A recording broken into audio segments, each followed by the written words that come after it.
Aí, tudo bem? Mais uma vez a gente se encontra, esta vez é a segunda aula de espanhol. Para quem não me viu na primeira, a gente não conversou no primeiro encontro, né? Meu nome é Francisco Javier Sánchez Ríos. Ainda bem que depois que cheguei no Brasil, o pessoal resolveu me chamar, né, do modo normal, Chico, né? Daí em diante já fiquei por isso mesmo. E para mim é um prazer estar com vocês outra vez para trabalhar aqueles assuntos de gramática no início que são importantes que vocês considerem e que conheçam também para poder ter sucesso na prova de espanhol, né? Então, vamos começar primeiro com a teoria. Embora já vou anunciar, né, que nosso tema hoje são regras de acentuação. Por que começar com esse tema? Lembra que na última aula a gente falou sobre algumas diferenças e semelhanças no alfabeto entre espanhol e português? Eu falei na parte final da aula coisas que você podia fazer em espanhol que não pode fazer em português ou vice-versa. E um dos assuntos que para você também foi uma boa notícia, saber que em espanhol só temos um tipo de acento. O acento que vocês se identificam como acento agudo, né? Em espanhol não tem acento grave, não tem crase, né? Não tem acento circunflexo. Então, quando a gente tem que se preocupar com acento em espanhol, só tem um tipo de traço que a gente faz, né? E pegando essa deixa aí que eu continuo agora, né? Com esse assunto que são as regras de acentuação. Eu conto para vocês uma primeira informação interessante. Quando me perguntam, professor, o que as pessoas primeiro percebem, né, na hora de conhecer o Senhor? Adoro quando me chamam o Senhor, né? Então, o Senhor sou eu, né? O Senhor, o que o pessoal percebe, assim que é diferente? Eu digo na hora, o sotaque. Se o pessoal até me olha e diz, bom, ele tem uma carinha estranha, né? Mas pronto, aí eu começo a falar, diz, opa, o sotaque. Em espanhol não tem uma expressão específica para sotaque. Quando a gente diz que alguém tem uma sonoridade peculiar ou característica de um lugar, a gente diz acento. Então ele tem acento de, não sei se tem acento de chileno, não sei se tem acento de argentino. A própria palavra acento tem a ver com sotaque. Isso é interessante para a gente perceber como acento originalmente tem a ver com sonoridade, né? Com o modo como você se faz ouvir. Então você faz um acento, dá uma sonoridade. Regla de acentuação. Começo com esse acento prosódico. Acento prosódico, acento da prosa. Você talvez já escutou a expressão prosear, que tem a ver com falar, vamos prosear, falar alguma coisa, não é? Então essa prosa tem a ver exatamente com isso. Vocês têm uma classificação em português, né? Onde você divide ou classifica as palavras segundo sua tonicidade. Você diz que as palavras, elas podem ser oxítonas, paroxítonas ou proparoxítonas. É assim que vocês falam, não é? Em espanhol, nós temos uma classificação bem mais diferente, né? Porque já a gente escuta oxítona, paroxítona, proparoxítona, que nome complicado, né? Para falar da classificação. Agora, quando você pensa, o que será que a pessoa foi, eu estava pensando, quando resolveu chamar as palavras oxítonas em espanhol de agudas, né? Então, o que eu tenho aqui é um esquema que resume aquilo que é mais importante, né? De você saber como se faz a classificação das palavras segundo sua tonicidade em espanhol, né? Quando as palavras têm maior intensidade de voz na última sílaba, em espanhol, elas são chamadas de agudas, né? Isso que é importante, é perguntado nos assuntos de gramática em diferentes provas de vestibular para ver se o aluno realmente fez ou teve aulas específicas de língua estrangeira espanhol, né? A pessoa, o aluno, o candidato que está prestando vestibular tem que ser capaz de identificar se a classificação das palavras e se elas estão acentuadas corretamente. Para isso, ela precisa saber os nomes.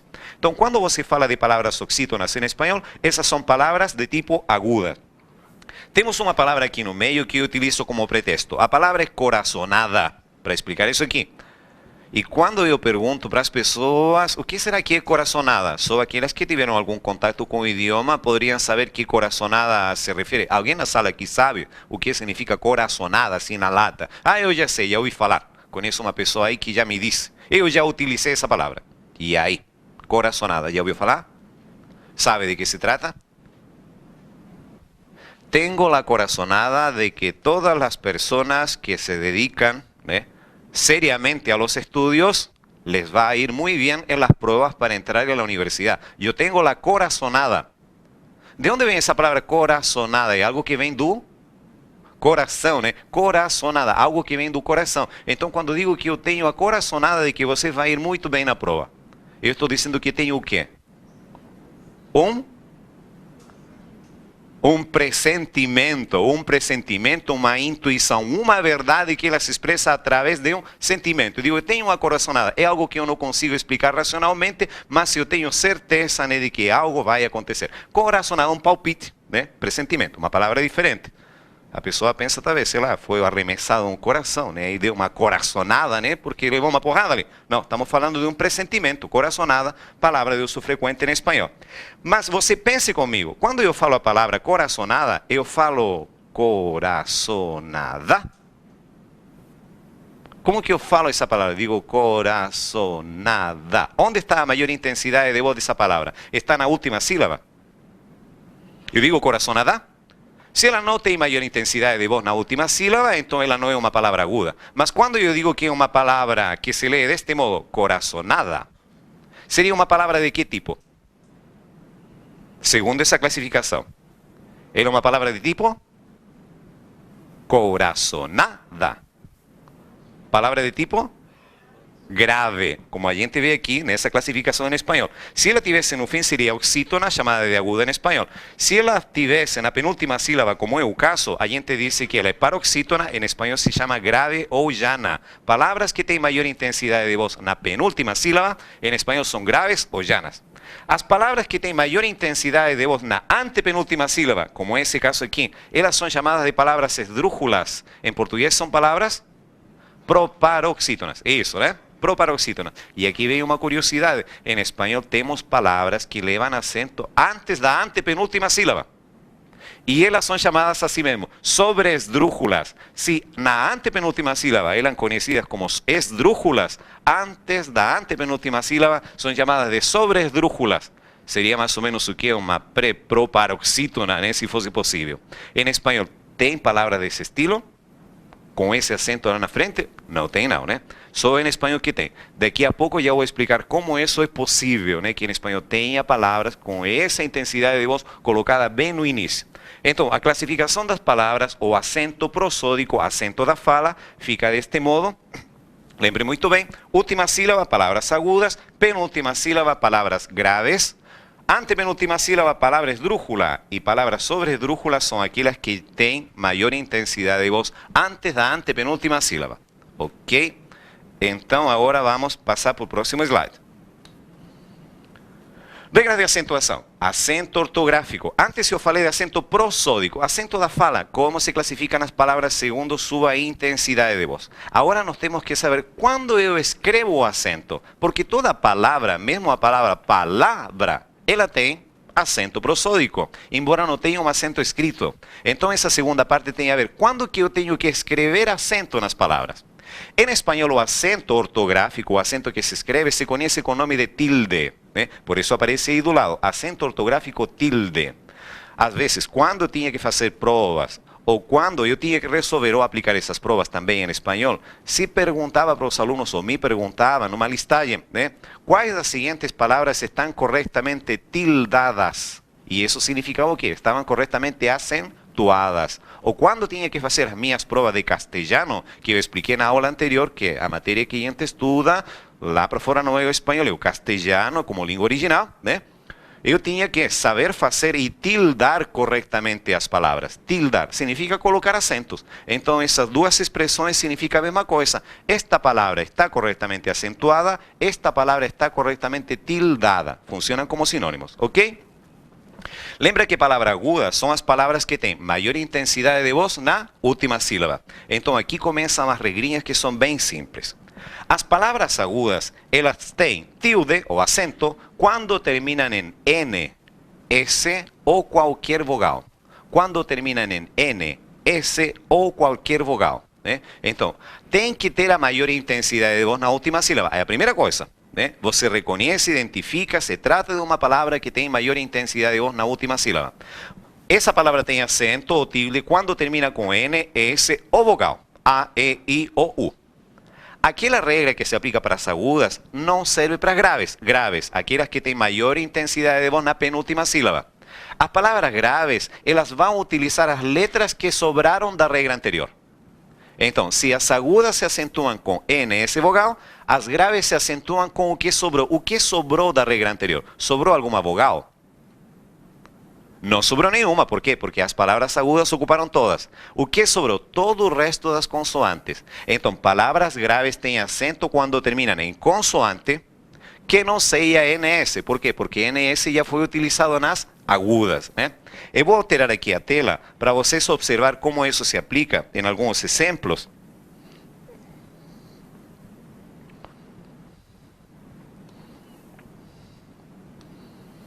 Aqui eu tenho palavras agudas e eu tenho também palavras graves, né? Então, nessa listinha aqui, para lembrar, né? Palavras agudas são as que têm maior intensidade de voz na última sílaba. Eu disse que palavras agudas têm acento quando terminam com N, com S ou com vogal. Aqui você pode ver, nós temos a primeira palavra aqui, que é a palavra pasión.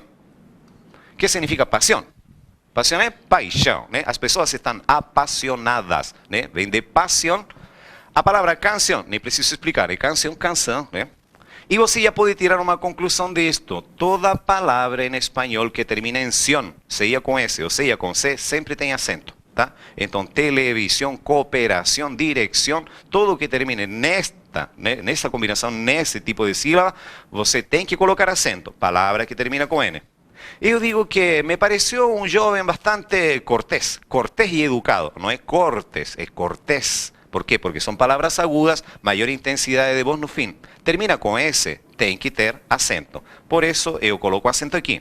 Uma pessoa bastante cortés, ok? Nós temos depois a palavra que é aquilo que em um determinado horário você já fica com bastante vontade, né? Ah, meu Deus, estou precisando de um café. Eu tenho que colocar acento ou não tenho? Eu tenho, por quê? Porque toda palavra aguda tem que ter acento quando termina em vogal. Então eu digo que é bom tomar um café, né?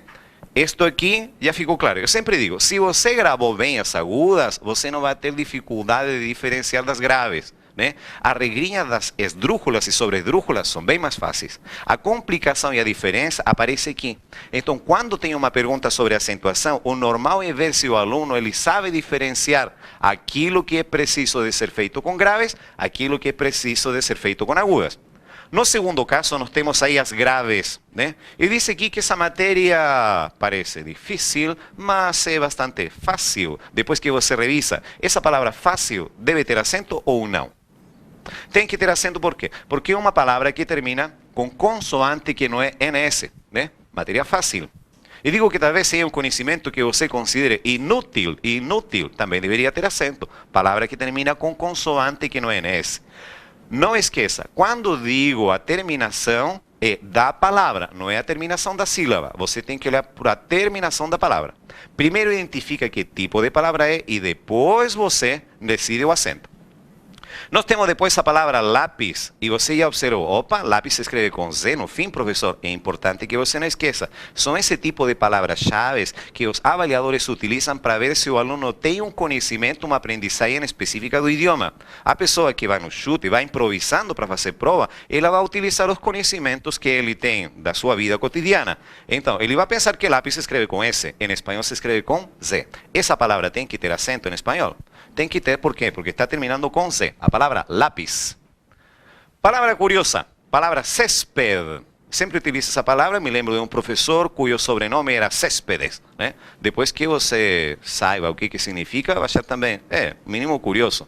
Embora tenha uma cidade que é parecida com a tradução dessa palavra. Tá, professor, o que é césped, né? Césped é grama. Grama como de peso? Não, grama, mato, verdinho, tal, a pessoa tem que cortar o césped, né? Então talvez o pai de vocês, lá na casa da praia, disse, meu Deus, vamos dar um pulinho lá na casa de praia, porque o césped está uma coisa, temos que cortarlo. Cortar o quê? Cortar a grama, né? Quando os times de futebol vêm aqui, tradicionalmente, a enfrentar o Brasil, né? Brasil ainda, a potência, né? Agora está se recuperando bastante, né? Não estava num muito bom pé no futebol, né? Mas agora parece que está ganhando credibilidade. Qualquer país que vem jogar com o Brasil diz, opa, o negócio é sério, né? Mas a gente sempre, como time estrangeiro, pode jogar a culpa no césped, né? Diz, o césped estava muito alto, e a bola não rolava, qualquer coisa, né? Césped, grama. Então eu digo césped, grama ou gramado. O meu professor se chamava Cláudio Céspedes, né? Era o nome dele. Seria que Gramados.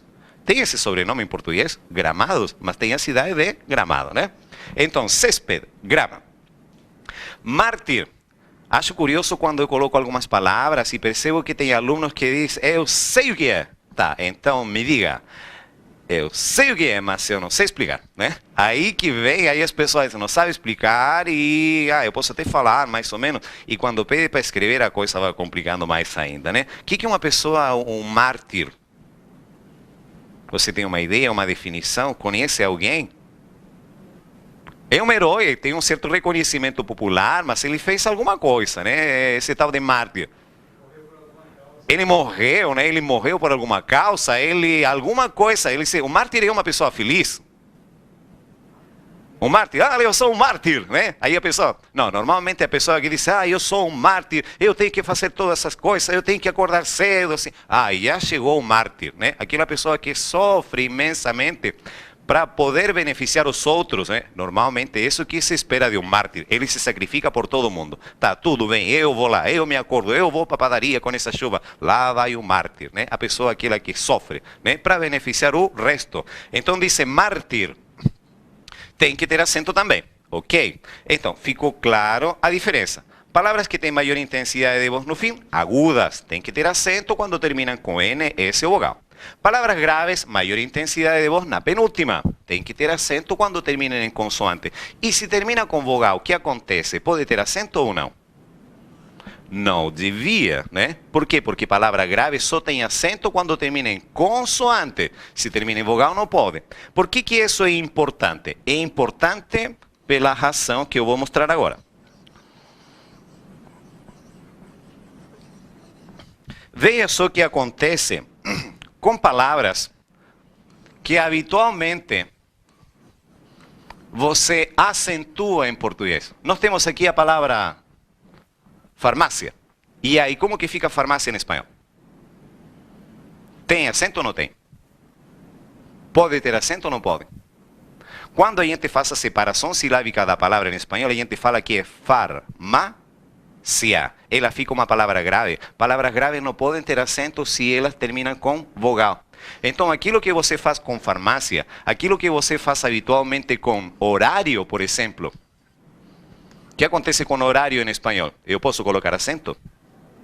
Dizer que todo mundo foi vamos supor, pro pátio dar uma voltinha. Ou você tinha. Esse aqui é mais evidente, me parece. Vamos ver se estou certo. Opa. Ele morava num palácio. E essa palavra tem que ter acento? Em espanhol, aquilo que você costuma acentuar, se é automático, você chega, opa, não, isso aqui eu sei, mas em espanhol não pode, né? Então, por exemplo, falar de história não pode ter acento. Falar de urgência, falar de emergência, em espanhol essas palavras não têm acento. Esta informação, às vezes, eu considero até mais importante que essa outra. Por quê? Porque a prova quer saber se o aluno sabe escapar das pegadinhas do idioma, né? Então aqui a pessoa já se desprograma e não pode colocar acento em espanhol nestas palavras que habitualmente em português você colocaria. Ok, voltamos para nossa situação anterior na apresentação dos slides. Por quê? Porque as duas regrinhas aqui, no caso de palavras esdrúxulas e sobresdrúxulas, são relativamente simples, em princípio, né? Eu quis convencer, eu espero ter convencido que a parte difícil é essa aqui, diferenciar agudas de graves. Esdrúxulas e sobresdrúxulas. Palavras esdrúxulas e sobresdrúxulas dice aqui que todas têm acento. Mas eu coloquei um asterisco, né? Por quê? Porque vai ter alguma coisa ali que não funciona corretamente. Vou falar primeiro das esdrúxulas, nem vou colocar exemplo. As palavras proparoxítonas em português, todas têm acento ou não? Qual é a regra das proparoxítonas em português? Todas têm acento? Se eu digo que é lógico que as coisas sejam assim, lógico, tem acento? Se eu digo que esse é um conhecimento muito teórico, teórico tem acento? Ou digo que é uma coisa prática, prática tem acento? As três palavras que eu falei, elas são proparoxítonas. Tem acento em português? Claro que sim, em espanhol também. Então, a maioria das palavras, sendo proparoxítonas ou esdrúxulas em espanhol, são equivalentes, você coloca acento. Isso mesmo. Passou um helicóptero voando, helicóptero. Você tem que colocar acento. Tá, então aí já é mais fácil. Isso mesmo. Por quê? Porque você sabe que 80% das palavras aproximadamente em português e espanhol são semelhantes ou são iguais. Não tem variação. Tem algumas que mudam a tonicidade, mas isso a gente vai falar futuramente, né? Por enquanto você pense, proparoxítonas de português, proparoxítonas de espanhol, chamadas de esdrúxulas, todas têm acento. Professor, como é possível que haya palavras sobre esdrúxulas? Eu já vou contar para vocês. ¿Cómo esto acontece? Palabras sobre esdrújulas.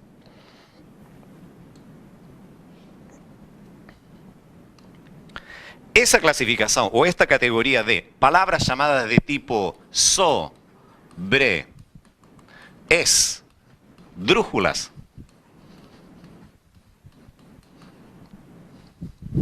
Esta palabra puede ser escrita con eso también, puede ser sobre esdrújulas o sobre esdrújulas.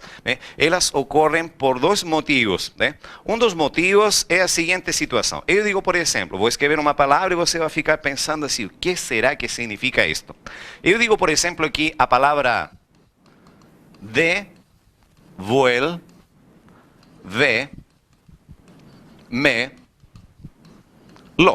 Devuélvemelo, devuélvemelo. Eu tenho aqui meu relógio, né? Que não é um relógio assim muito baratinho não, né? Eu gosto do meu relógio, né? Eu vou emprestar aqui para o colega, por favor, podem segurar um pouquinho o meu relógio, né? Que ele ficava me apertando aqui no braço, né? Mas agora eu vou pedir, por favor, devuélvemelo. Devuélvemelo. O que eu estou pedindo para ele quando eu falo isto, né? Aqui tem algumas informações que estão contidas nessa palavra, que é uma palavra que se apresenta como uma palavra assim, composta. Se a gente separa ela, é uma palavra inteira. Eu digo, devolve-me-lo. Então temos três assuntos aqui que precisam ser identificados nessa análise.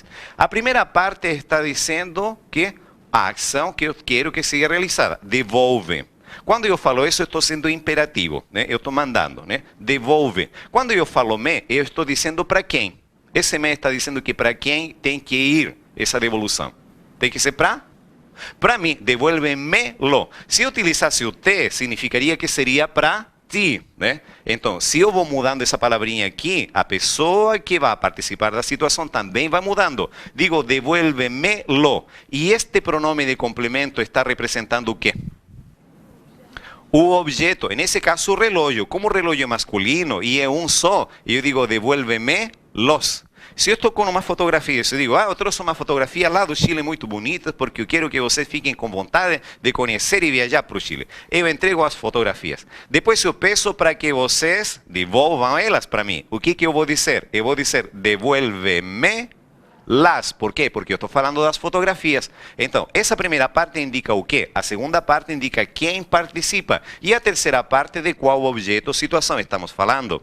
Não tem separação com hífen, professor? Não tem separação com hífen. Fica toda uma palavra só. E quando a gente faz a separação completa, a gente percebe que a palavra ficou devuélvemelo. A maior intensidade de voz não está na última sílaba, não está na penúltima, não está na antepenúltima, está antes da antepenúltima sílaba. Devuélvemelo. Devuélvemelo. Por isso, essa aqui é uma palavra de tipo sobre esdrújula. Então, palavras sobre esdrújulas, elas aparecem quando a gente tem verbo relacionado com pronomes de complemento. Isso mesmo. Assim é que a gente consegue ter essas palavras tão compridas, né? Você vai receber a apostila futuramente, acho que já está publicada também no site, eu tenho acesso a essa apostila. Aparece uma listinha, aparecem mais exemplos deste tipo de palavras sobre esdrújulas, com combinações de verbo, também de pronomes de complemento. Só que, para saber qual é outro tipo de palavra sobre esdrújula, eu preciso apresentar o seguinte, né? Eu espero que vocês consigam aprender todas as informações que eu passo de maneira rápida. Rápida. Eu pergunto, essa palavrinha aí, rápida, ela tem acento ou não tem? Rápida, tem acento ou não tem?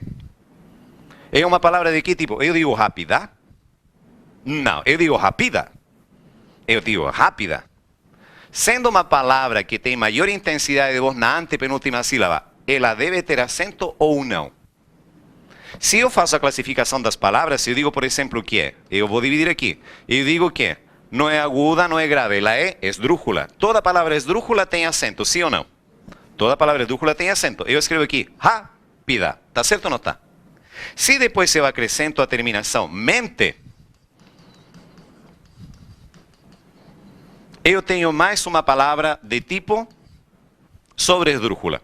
Então eu tenho aqui a palavra rapidamente.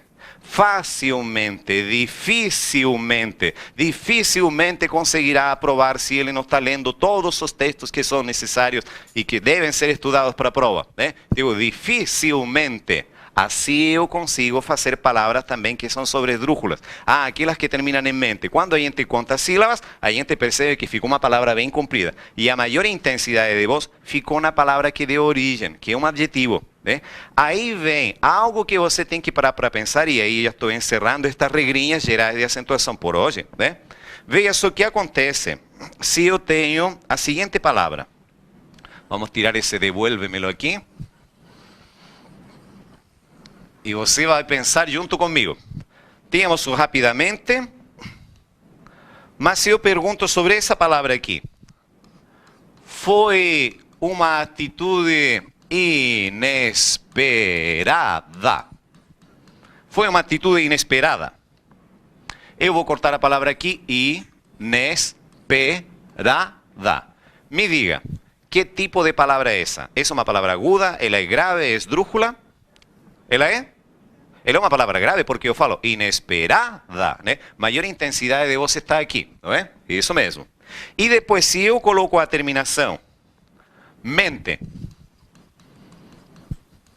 inesperadamente, ela fica uma palavra de que tipo? Não é aguda, não é grave, não é esdrúxula, é sobre esdrúxula. Só que, curiosamente, e isso aqui é importante, esta palavra não fica com acento. Então, aquele asterisco que você colocou tem a ver com isso. Aquele asterisco que coloquei na tabelinha anterior significa o quê? Toda palavra esdrúxula e sobre esdrúxula tem acento. Menos os advérbios de modo. Né? Advérbios de modo, aqueles que terminam em mente. Se a palavra original não tem acento, você não coloca. Inesperada não tem acento, porque é uma palavra grave que termina em vogal, não podia ter acento. Aí a gente vai e conta, mas ela é sobre esdrúxula. Mas a regra diz, toda palavra sobre esdrúxula e esdrúxula tem acento, menos as que terminam em mente. Se ela, em princípio, não tem acento, você não escreve, né? Então você diz, por exemplo, e já escutei muito, essa é uma expressão que eu escuto bastante aqui no Brasil, a propósito de coisas que não dão certo. Aí a pessoa disse, você comprou uns ingressos para assistir uma apresentação de um grupo de teatro. Aí você percebeu que não vai conseguir os ingressos. A pessoa que vai vender os ingressos disse que por um motivo infeliz. Último exemplo. A palavra infeliz é uma palavra aguda, grave ou esdrúxula? É uma palavra? Aí a gente fala infeliz. E fala infeliz ou fala infeliz. Ela é uma palavra de tipo aguda. Essa palavra aguda tem que ter acento ou não?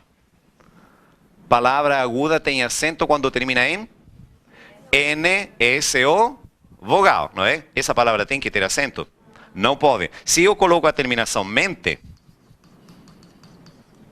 que tipo de palavra ficou? Não ficou aguda, não ficou grave, ficou esdrúxula. A regra diz que toda esdrúxula e sobre esdrúxula tem acento. Mas eu disse para vocês, se for advérbio que termina em mente, se a palavra original não tem acento, você também não coloca, tá? Muito obrigado, tenham bons estudos, né? E continuem com as próximas matérias. Até a semana que vem.